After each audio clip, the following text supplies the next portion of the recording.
এমন স্বামী যেন কারো না হয়। ভিডিওটা কেমন লাগলো অবশ্যই জানাবে।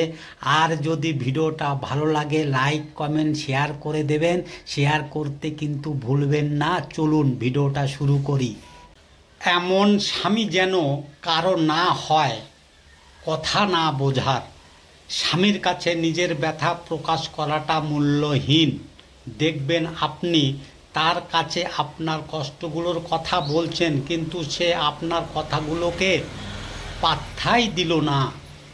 আপনার কষ্টগুলোকে তার কাছে কোনো কষ্ট বলে মনে হলো না।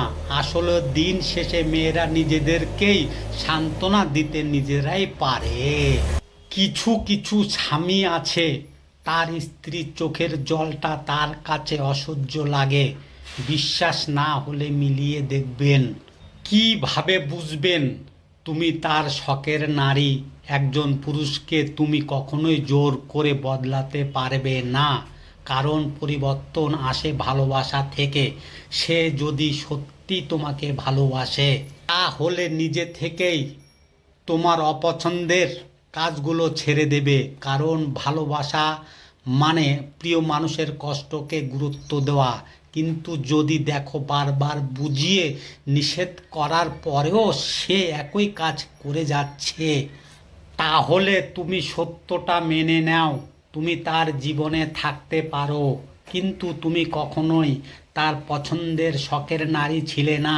কারণ ভালোবাসা কথা দিয়ে নয়, কাজ দিয়ে প্রমাণ করে। নরম মনের মানুষ হওয়াটা আসলে বিশাল বড় ঝামেলা। সব কিছুতে ঠকে যেতে হয়। কেউ একটু আবেগ মাখা সুরে কিছু বললে বিশ্বাস করে ফেলি, গলে যায়। কেউ একটু আদুরে সুরে কিছু করে দিতে বললে যতই কষ্ট হোক করে দিই, মুখের উপর মানা করতে পারি না। কেউ নিজের বিপদের কথা শেয়ার করে, তার বিপদের সমাধান নিয়ে ভাবতে গিয়ে নিজের বিপদ ডেকে আনি। তবুও শেষ পর্যন্ত চেষ্টা করে যায় যেন তার বিপদটা উদ্ধার হয়ে যাক।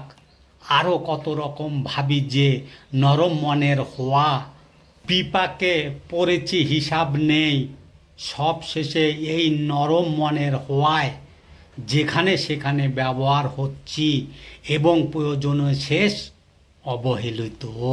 ভাগ্য আমাকে সেই বয়সে দুঃখ দিয়েছে যেই বয়সে মানুষ তার আবেগ পূরণ করে। আমি দুনিয়াকে চেনার আগে দুনিয়া আমাকে চিনিয়ে দিয়েছে। আমার চিরদিন মনে থাকবে জগতের সবাই মিলে আমাকে ঠিক কিভাবে ঠকিয়েছে।